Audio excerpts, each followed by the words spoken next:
Kadosh, Boker Or, Chodesh Tov, Masechet Gittin Daf Amud Aleph 35a1.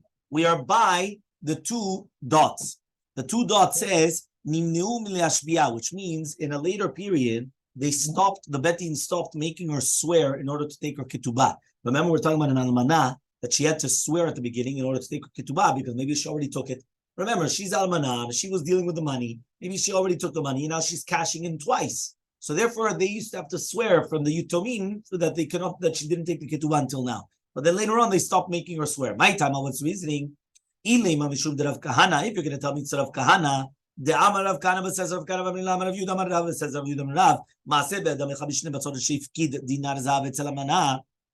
There was a story that a person came and during the time of famine, he gave as a pikadon a dinar zahav to an almanah. Venichato bekad shel kemach, and she placed it inside of a jug of flour, right, in order to protect it. And she forgot that she put it there. Then what happened was that she baked it, and she gave it to an ani. Liyamim afterwards, Baba la dinar v'amarla. So the Baba la dinar came and he told her, "Havli dinare, give me my dinar." Amrale, she told him, "Yaneh sama mave be'echad mibanea shel ota isha." It should help sama mave to kill one of her children. Yeah, if I benefited from it. Amru, they said, "Lo ayu yamim muatina shemet echad banea." One of her children died. Usheshamu chachamim badavar. When the rabbis heard, Amru, they said, "Umami shenishba be'emet kach hanishba al shekel al chakam al. If someone swore truthfully, look what happened to her. She swore she didn't benefit. She completely forgot even what happened to it, but she couldn't even find it. She thought probably she'd give it back, whatever. And you never swear. Yeah, you never swear. Look, she swore on the emet, and look what happened. So the what, right? That it's going to be in such a case. So my tami yancha. So why was she punished? Why was she punished? She didn't swear falsely. She didn't. Why was she punished?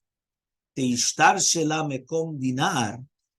she gained a little bit of the place of the dinar. She did benefit because the coin took a little bit of space in the dough. So what does it mean nishba be'emet? She wasn't nishba be'emet. She's like she was really be'emet. She did benefit a little bit. A little tiny space that she did benefit from the fact that there was a coin there, that in itself, right, was going to make this difference. So says the Gemara, if you're going to tell me it's because of this oath, my idi almanah, so what are we talking about then an almanah? So even a grusha, then it should be the exact same almanah. Why are you telling me only this case? Even a grusha should be the same thing. Alama amar bizera amar Shmuel. So why does the bizera say the name Shmuel? Lo shanu el almanah. We're only talking about an almanah. Grusha mushmashmirota. But grusha, they're going to make her swear. So answers the Gemara. Almanah, which means almanah is different. Vehiana de katarcha kamediatme atya lo'ire hetera. Which means like this: the almanah is different, right, than a grusha. You know why? You know why an almanah is different than a grusha? The almanah is always working for the yitomim. So the fact that the almanah, which is the widow, is always working for the yitomim, she's going to be more heter latzma. She's going to say, "Listen, at the end of the day, if I'm going to take extra, fine, but it makes sense. I'm working, right? I'm not a grusha can't do anything. What does she have to them? But an almanah, she's working for them. So she's going to say, listen, I could do whatever I want. And I could take it." So Rabbi Yehuda Rav Yirmiyah. Rabbi Yehuda Rav Yirmiyah Barabba says Yehuda name Rav Yirmiyah Barabba Rav Shmuel Damni Tavar Rav Shmuel both said Lo Shanu LeBedin. Here we're talking about a shvuah chamura is only in a bedin. When you grab a sefer Torah or tefillin and you swear. And therefore the onish of chas v'shalom swearing falsely is so powerful that it's going to become a problem. But if it's going to be outside of a betin, mashbi'inota, they will make her do a shvuah d'Rabbanan, because there it's usually beli nikitat chefetz, right? And you don't actually say the name of Hashem. But rather you just say that there should be a klala or whatever it is. And therefore the onish is not as much, it's not as important. Okay? Fine. Says the Gemara, any, is it so? are you going to make mashbiya the almana outside of a bedin? The Rav lo magbi ketubah l'almanata. Rav never collected a ketubah for an almana from the Yenichsei Tumim because he didn't want to make her swear. Now, according to that, so then what's going to happen then? Kasha, it's a good question. No, you're right. It's a good question. Okay, fine.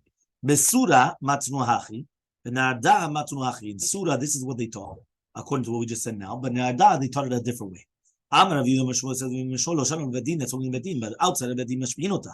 Rav Amar Rav says afil chutz bedin nami mashbinota. Even outside of bedin, they're also and they're not going to make her swear.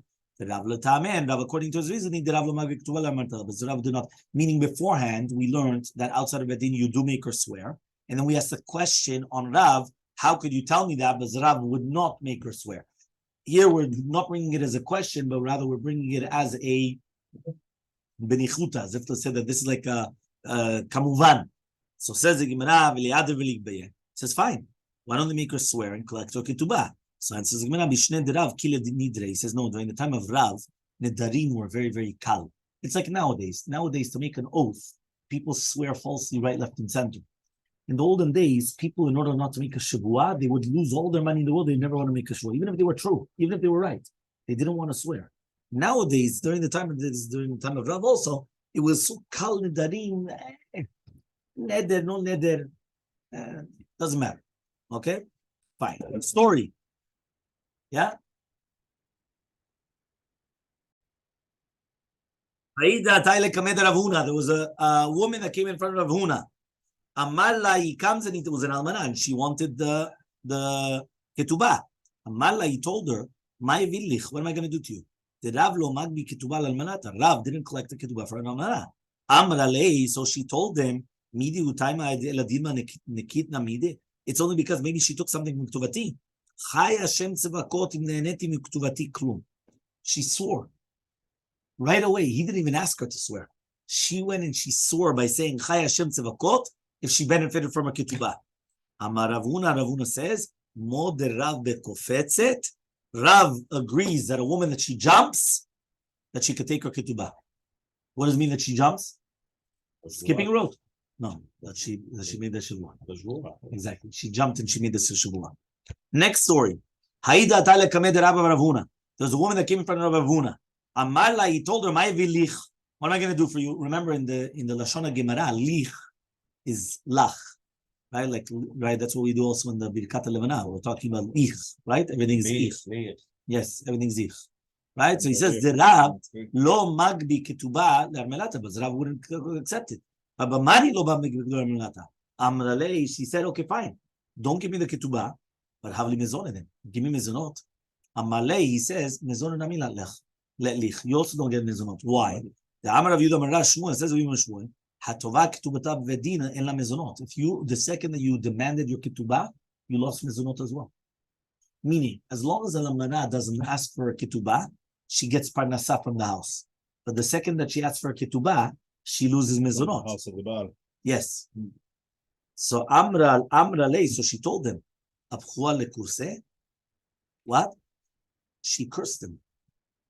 The what? That he should die. Right? Kevei trei avdali. Right? Why? Because you did 2 chumrot for me. Hafchua lekurse v'tartzuha. Right? So what did they do? They went and they took his chair and they put it upside down. Meaning the way that she cursed him is that she said they should turn over his chair, which means kilu, they should turn him around, that he should die. So what did they actually do? They actually came and they turned upside down his chair and then back up in order to be mekayem the klala in the chair and not in him. Filu hachi, and still lo iprak michulsha.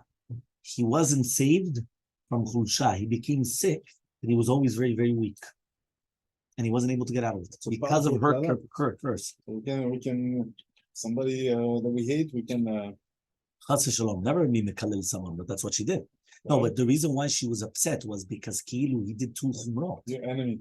What? He did 2 chumrot against her. Miskena, she's an almana, right? He went and he tells her, she wants a ketubah, I can't give you the ketubah. Why not? Chumrav Rav Mari was, no? It was Abba Mari. Yeah? Which is, Abba Mari is my father, Ravi Mori, which is Ravuna. Okay, because this is Rabba Baravuna. So my father wouldn't collect it, which is Ravuna, and also Rab. So that was one Khumrah. Second Khumrah okay, she said, okay, fine. You're not going to give me Ketubah, don't give me Ketubah. But at least give me Parnasah every single month. No, the second that you demanded you Ketubah, you lost your Parnasah. What's she left with? She doesn't have a Ketubah, and she doesn't get Parnasah. She's on the street. She's nothing. So because of that, she went and she said, well, you're giving me 2 Khumrot here? Why do they do that? She went in the... Which one? Why do they do that to an almanach? Amaleh Rav Yehuda Rav Yirmiyah Bira. Says Rav Yehuda to Rav Yirmiyah Bira. Adra bevedin. Why don't you just make her swear in bedin? Like Rav Gamliel in the Mishnah.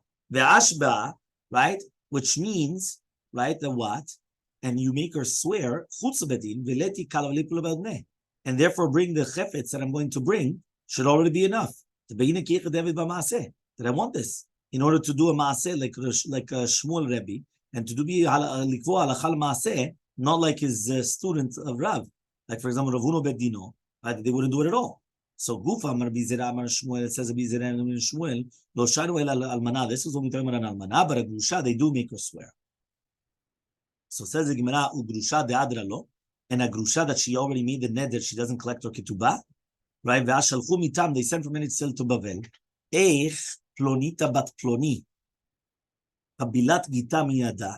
How is it that this Mrs. So-and-so, daughter of Mr. So-and-so, received her get, right, from his hand? The Acha bar Hidya dimitkere aya mari, that from Acha bar Hidya, that his name was also called aya mari, in the Dart ve'asrat, and she made a neder and prohibited, perot sheba'olam ala, tela kabila m'ktubata, that she didn't get anything from ketubah. Ela gruf kara echad, but more than one me'il, v'sevet ilim echad, v'sevet yov, v'mishalot, v'luim, right, and bluim, right, v'shamnum, and they wanted to value it, v'chamishim mana.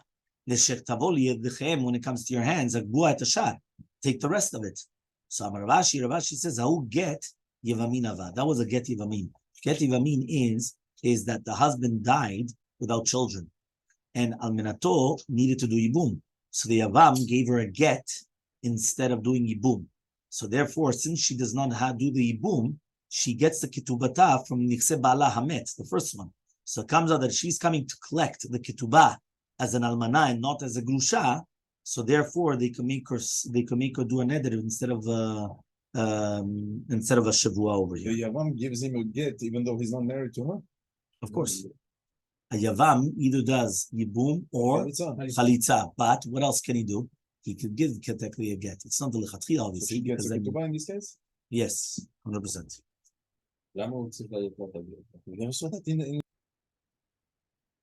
התקין רבי גמליאל הזקן שתהיה נודרת במקום להישבע. So Rabbi Gamliel Azaken, he made a takana that she would make a neder instead of a shavua. Amar Ravuna says, Lo shanu lo b'shalom niset. That's only she never got married yet. Aval niset, but the second that she got married, emma dininota, we do not make her make the neder in order to collect her ketubah. Niset ma'itama, why not? He says the mefer lebal, but the husband then will do afarat nedarim. The new husband will do afarat nedarim. So says the Gemara, Kiloni said Nami also she doesn't get married. The second that she gets married, mefer lebal, the husband will do afarat nedarim. Says no, ena bal mefer ben kodmin. Remember that a husband cannot do afarat nedarim on anything which preceded the marriage. Meaning the husband can only do afarat nedarim on that which took place from the marriage onwards. Anything which preceded the marriage, you cannot do afarat nedarim. So ask the Gemara, v'neichesh dilma azla legabe chacham v'shalila. Okay, fine. She can't do afarat nedarim. She can do a tarat nedarim. Maybe she went to a rabbi and she did a tarat nedarim. So says the Gemara, kasavar tzarich lefaret et neder. No, he holds you have to be mefaret et neder. You have to explain what the neder is. So if all of a sudden now the husband, the rabbi is going to ask, no, what did you do? No, I went and I lied in a bit. You know, that's not going to help. Rav Nachman says, no, even if she did get married, niset, but says, 1 second, but if she got married, then for sure the husband's going to do a farat nedarim. Says, no, they madrinin la barabim. They make her make a neder al dat rabim. Remember, a neder which is al dat rabim, you could never do a farat nedarim because you would have to ask everybody, all the rabbim, to do it, and it doesn't help, right? So meitvei, so they're going to ask the following question, right? Remember, we're in Lamed Hamud Bet in the middle, right? They ask the question, niset kovat tuvatayim, right? If she gets married, she could collect her ketubah. Im nadra, if she made a neder, my love, are we not about nadra shad that she made a neder now? And says, no, the nadra meikara, she made the neder from the beginning, before she got married again, right? But if she didn't, right, then no. So says the Gemara, V'atanya niset. I thought we said that if she gets married, no derva go ketubah, she can make a neder and go collect her ketubah. So answers the Gemara, you're right. It's machloket tanaim. What is the machloket tanaim? There's one mandamar neder shudar barabim yeshafara. That a neder which was done at the right was made barabim. You could do afarat nedarim. And there's somebody that holds eno afarat. There's no afarat nedarim. Okay, fine. Says the Gemara. So that really comes out. It's actually going to be a machloket, right? Is there hafarat nedarim on a neder which was made barabim or not? Machloket tanaim. And because of that, that's what we have it. So Ibailehu. So they're going to ask the question: Tzarich lefaret the neder, or do you have to be mefred the neder or not? Rav Nachman says you do not need to. Rav Papa says you do need to. Rav Nachman says you do not need to. Diamar Tatzarei was if you're going to tell me yes. Zimnin the guy is the dibure. It could be that you're going to come and be mekatzer the dibur, and you're not going to explicitly say the entire neder. You'll say half of it. The chacham, so now the chacham, whatever he hears, he's going to be mefer. But he's not going to be mefer anything else. Rav Papa says you need to be mefer to the neder. You should mean to the surah. It says maybe she made a neder on something which is a sur. For example, let's say the almanah made a neder to collect the ketubah, and she collected it falsely. And now she makes a neder to be matid the neder, like she makes the afarat nederim to be matid the neder. So therefore, we don't want that. Okay, so that's why you have to explain the neder. Tznan, we learned in the Mishnah. Hanose nashim ba'avera. If somebody got married to a woman, ba'avera, right? For example, Kohen got married to a divorced woman. Yeah, the famous case. Yeah. I thought this was famous. He knows exactly where I'm Oh, okay. Pasul. Famous as in. Yeah. Pasul. Yeah. Says, Yanose Nashim Ba'avera, Pasul ad Shidor Hana'a. By the way, this is Halakha L'Maaseh in Kuf Kaf Chet, which means that if a Kohen gets married to a Grusha or anybody that's Pasul to him, he's not allowed to work in the Bet HaMikdash. He's not allowed to do the service in the temple. Ad Shidor Hana'a. Until he's a moder hana'ah from her, which means he's not going to have any benefit from her, and that in order that he gets divorced from her. The Tanya la. The Tanya la. So we learned noder ve'oved yoredum garesh. Right? What does that mean? He's going to be noder. He's going to work in the Bet HaMikdash. Then he's going to go down from the avodah after he finishes, and then he has to divorce her. Yeah. If you're going to tell me you don't have to be for an this Kohen is going to be a smart aleck. You know what he's going to do? He's going to be moder hana'ah. He's going to work in the Bet HaMikdash. He finishes, goes out, goes to the rabbi. Rabbi, I need to do a tarat nedarim. Why? No, Stam, I made some nedarim. I have to do a tarat nedarim. Now, if you're going to tell me you don't have to be mefaret at the neder, you don't have to explain the neder, what does he do? He does a tarat nedarim. Come on, no. Next time he wants to do the service, he's going to do the same thing. Yeah? Right? So answers the Gemara. They're going to do they're going to do the neder al dat rabim. Once it's going to be a neder al dat rabim, come on. Okay?